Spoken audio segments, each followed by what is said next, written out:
Hello, and welcome to the once a week meditation of the Light Institute of Galisteo and the Sanctuary of Light. This week we're doing this from a different place, so you may hear dogs or other sounds, but isn't that the beauty of meditation, that we can say, I am meditating wherever we are, whether we're in a room full of people or we're outside or wherever we are.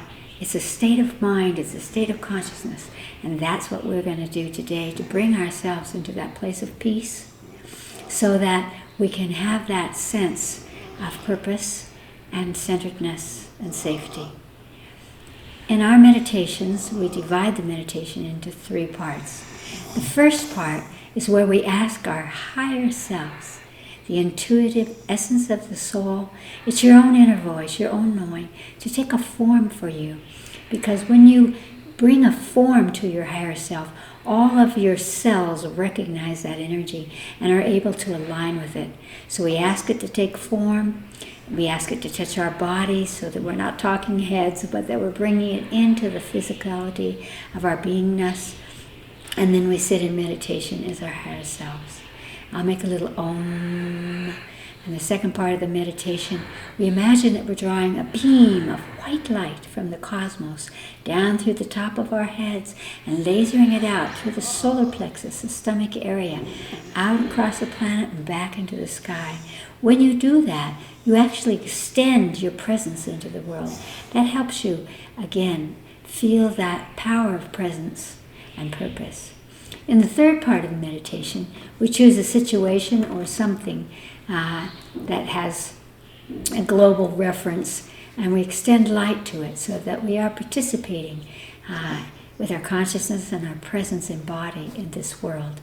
This week, we're going to use the theme of freedom, because here in the United States, we just had Independence Day, which was about freedom. And there's a sentence that says, home, the U.S., home of the free and the brave. We're still working on that conversation because freedom really comes from within us, but it's a sense that we want to develop.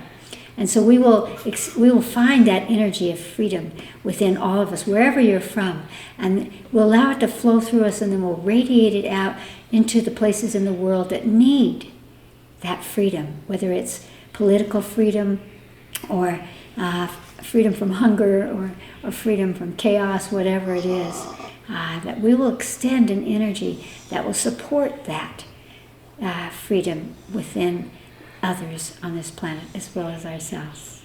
So if you're ready, we'll begin by closing our eyes. Breathe deeply into your body and breathe out slowly through your mouth. This brings us into a meditative state. Once again, breathe in and breathe out slowly. And now ask your higher self, the intuitive essence of your soul, your own inner wisdom, your own inner voice, to take a form for you. However it comes, it could be a being, a light, a tree, an animal, something like an equation. It doesn't matter. Ask it to take form and see what you get. Now ask your higher self to touch your body where you hold your divine essence. And imagine that you're being touched someplace in your body. And focus on that place. Breathe into that point of divine essence in you so that you're activating it, you're recognizing it. And now draw your higher self in through that point into your body and sit in meditation. And now you can place the pause button so that you can continue to meditate as long as you wish. Om.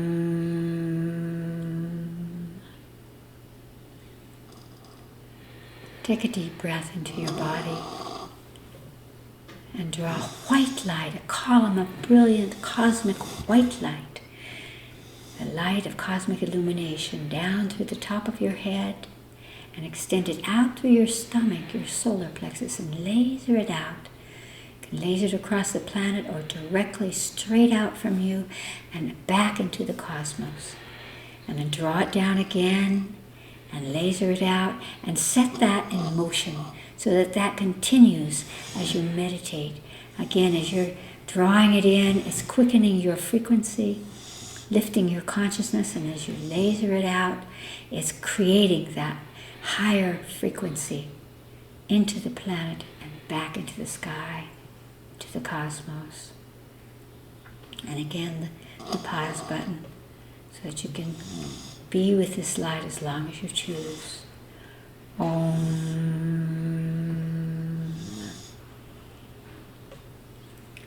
And once more, breathe deeply into your body and ask your body where it holds that essence of freedom, that sense of freedom that is so necessary to your life, to your evolution, to your place in this planet. You might imagine a place in your body. You may find that you know it through a sound someplace in your body, or a frequency somehow. Your body knows. So just let your body show you a point of reference for the energy of freedom. And bring your conscious awareness into that place in your body so that it allows you to embrace that, to acknowledge it and amplify that energy of freedom in you. Because ultimately, no matter what, we are free. Find that point in your body. Breathe into that point. Prick it open and imagine that the energy of freedom begins to flow through the trillions of cells of your body.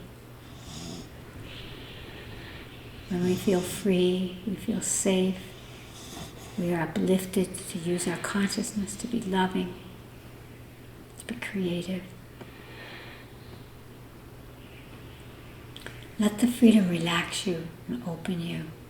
Radiate it out from your body, out into the world. And now, ask all of the 7-point-something billions of people on this planet, humanity, what color, what frequency of light they need from you to be able to discover a sense of freedom within them, to activate it. Just see whatever color comes into your mind. As we did before, reach up into the cosmos and pull exactly that color down, as you did before, in a column of light through the top of your head into your solar plexus, and laser that frequency of light that will activate freedom, awaken the energy of freedom in all humanity. Laser it and beam it out and imagine that it's going into all humanity.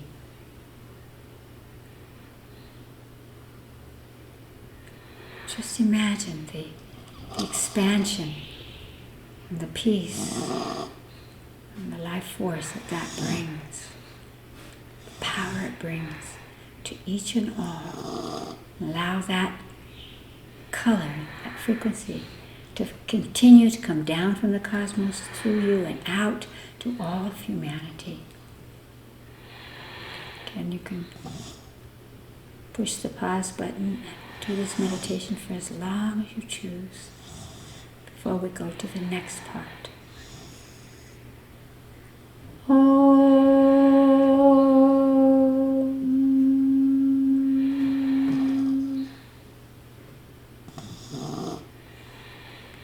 Take a deep breath into your body. And as you breathe out, open your eyes. Thank you for that meditation. When we meditate together, we are creating something that moves in the ethers, that moves in all the dimensions and influences our reality. The second part of our meditation at the Light Institute, at the Sanctuary of Light, is called Knowings. And it's a question and answer part. And we receive questions from around the world. So if you have questions or something you would like for us to discuss, just send them to the Light Institute and we'll bring them forward. Today we have 3 questions from around the world, and Alison will speak them and we'll look at them together. Alison. The first question comes from France. Chris, your country just celebrated Independence Day, and I feel connected to this because my country gave the U.S.A. your Statue of Liberty. I'm very interested to hear what independence means to you and if you feel America is losing this. Wow, that's a very interesting and poignant question, is it not? And thank you very much for you and your forefathers in your country for giving us the beautiful Statue of Liberty that has inspired people coming to the United States of America for so long. And it takes my breath away every time I see it and reminds me to hold the flame of liberty and to make that a part of my life. So for me, independence is an interesting conversation because it's not only about freedom from or independence in such a way as we were talking about it, to become a new nation, to be free of the overruling of some other body of power, but that it comes all the way into the individual. So for me, it's a gift, this sense of independence. It means that we are aware enough, conscious enough of ourselves and our purpose in life to feel what it's like to be independent, to still be connected because we are, in effect, all interdependent, but to at the same time have that security to say, let me choose what is good for me. And that's what independence is. It's that power of responsibility that says, I will find the answers. I will choose for myself what is good for my life, whether it's what's good for my body or good for my heart, for my soul, or good for my belonging to this world. So independence starts from a deep spiritual energy, an emotional energy, and sort of moves out into every octave of our life, and from the beingness to the doing. So that we can say, I can be independent. It doesn't mean I have to push myself away from you or push you away or say I won't be connected. It simply means I'll take responsibility for my life and my choices, and I will feel the grace of that, that I have this energy that belongs to me to wield in every aspect of my life. And so I feel that independence and the sense of independence is very, very powerful. Now, is the United States losing our independence? In some ways, this issue is front and center in the United States at this time because we've been sort of sleeping through the laws that have been created and what is going on right now. And what's happening is that we are awakening and we're realizing that we have a voice, a collective voice, and that the question that we're asking right now is, what defines us? How do we have an independent spirit amongst ourselves that says, this country, this democracy is based on our coming together. And so we're working through what was supposedly a part of that, the free and the brave, to have the bravery to use our voice, to have our bravery to connect with others, to say, we want to go in this direction, rather than following as sheep. And I think that's one of the important aspects of independence, is to not necessarily be the followers, but to be the initiators. It's not the time of the one leader. It's not the time of something imposing upon us, and we are having some of that imposing upon us right now. And so we have to rediscover for ourselves the direction that we want to go in terms of our evolution. I think that seated in the genetics of those who were the first Americans, of those who have come through the seas of people coming here to find a new life, and our idea of opening our country to the world is causing us to come to a place where we have to reinvent what that means and to take it to the next octave. So I think it's genetic for us to never really lose our freedom, but there is something that's putting us to the edge of losing freedom in different ways right now in the United States, and that's awakening us, and it's very exciting. And I hope that in your country, in France, that you're feeling that too, that it's important for you to collectively decide who you are and what's the direction of the evolution individually, culturally, collectively, and through your country of France as it ripples out around the world. It's a great time for us to be here and not to hide, but to use the power of our independent realities and bring them together. Great love. Allison. The next question comes from England. England. Dear Chris, I just read something about how dangerous it is to be too acidic. Will you please talk about ways to alkalize the body and how important this is?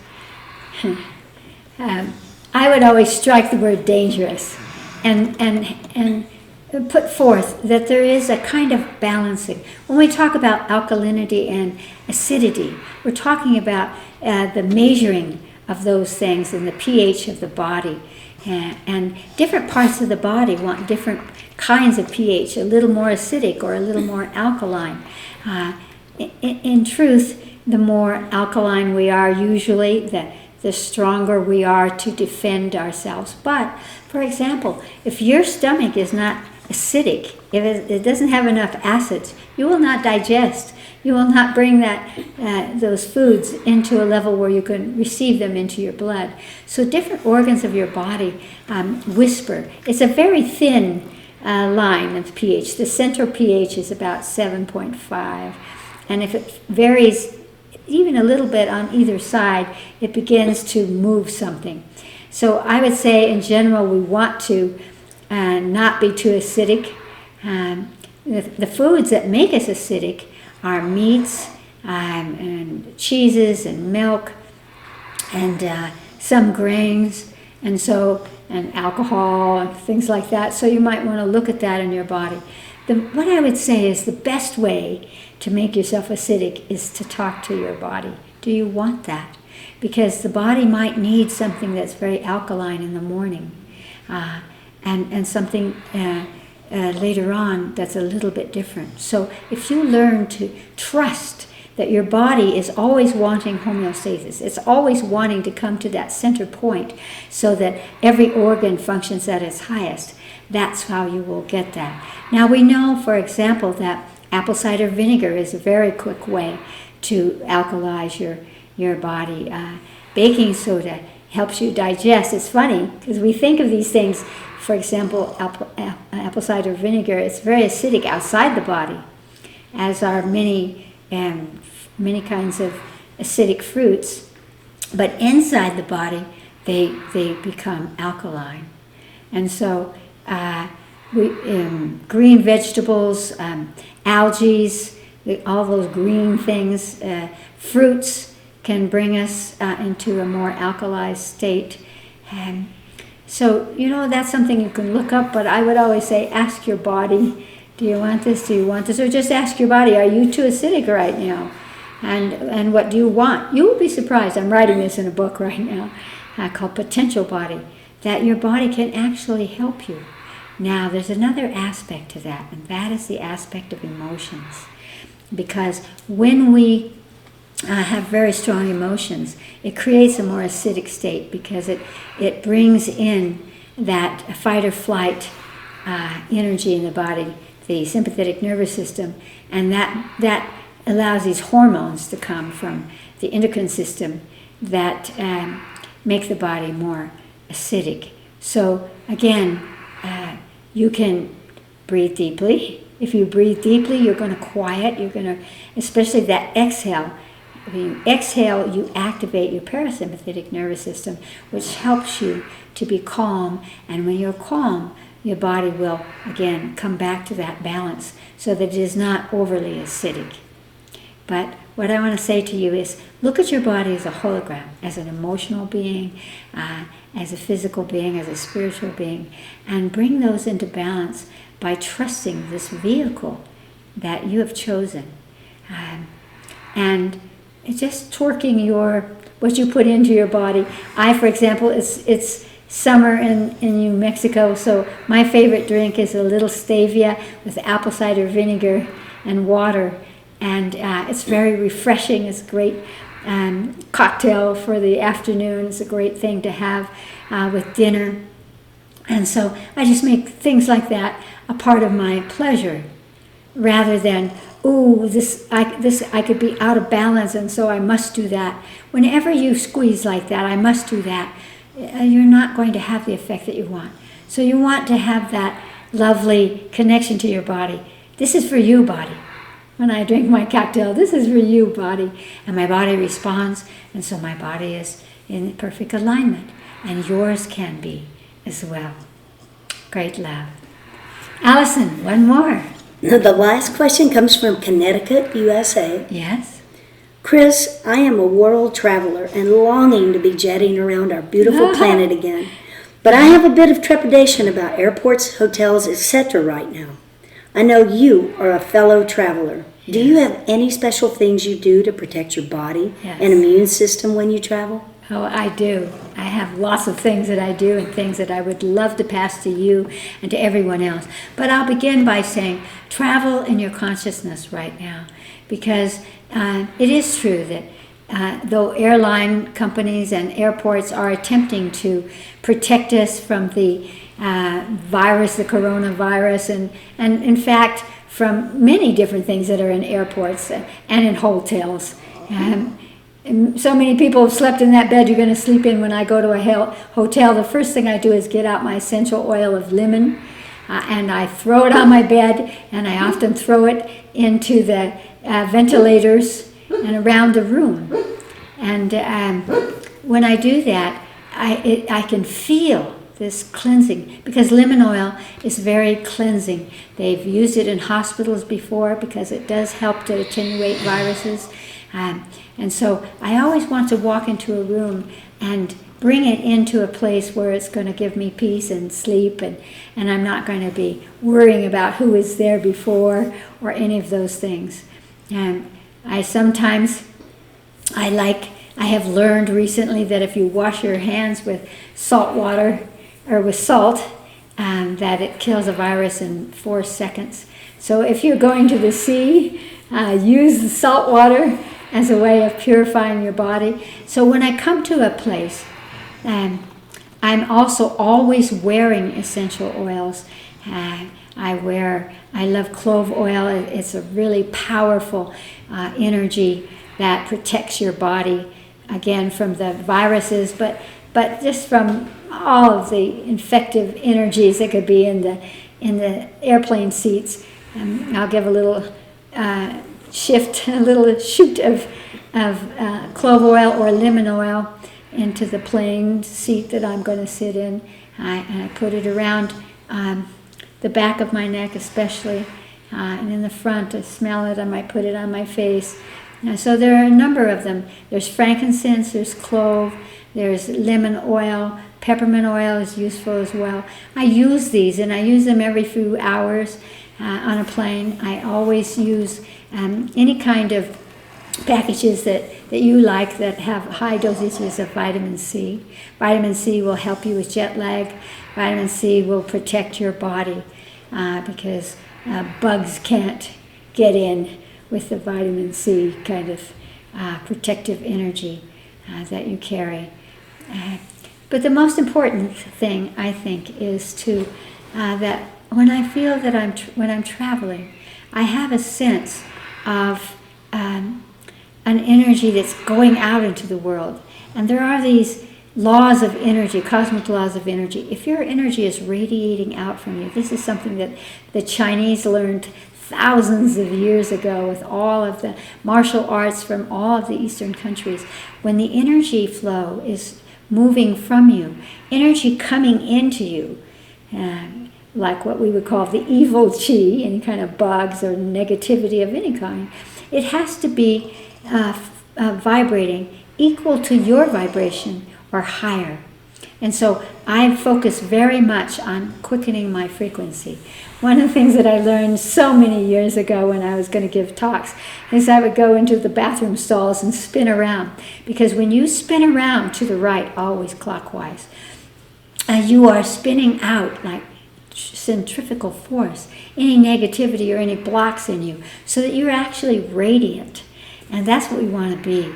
I draw the white light in. I use the white light. When I am talking to stewardesses or people at airports, I often send out light. I don't just send them white light. I send white light out through me and out. But when you're focusing on a person, I always ask them in my mind, what color do you need from me? And that creates a kind of alignment that I don't have to worry about, do they have a cough, or are they unhappy, or am I going to get cooties from them? I'm not going to get anything from anyone. I'm going to give.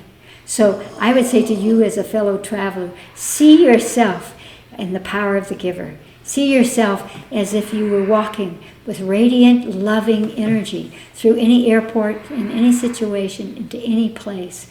And you will not have to be afraid to do that. Right now, I would, question whether traveling outside is valuable to me or valuable to you. I think that what's going on the planet is a gift to us. It's saying, can you travel in your consciousness? Can you contain yourself in an environment and still be free? Can you feel that power of exploration? Even if you're in a small external environment, it's time for you to awaken and give those gifts to yourself. We will travel again. Travel is always there for us. And so it's that sense of the freedom to travel and to have the sense that you are healthy and that you give your body what it needs when you travel to protect it. My sense is I put these essential oils on not really to protect myself, but to shift my energy into a higher frequency, because we know scientifically that the higher your body's megahertz, your electromagnetic field, the more powerful is your field of influence, and therefore you are automatically protected. So we want to put our consciousness to the higher octaves, to the power, rather than to the fear. Travel well. I love what the Dalai Lama has always said, and that is, I see a safe journey. I see a safe return. Good travels.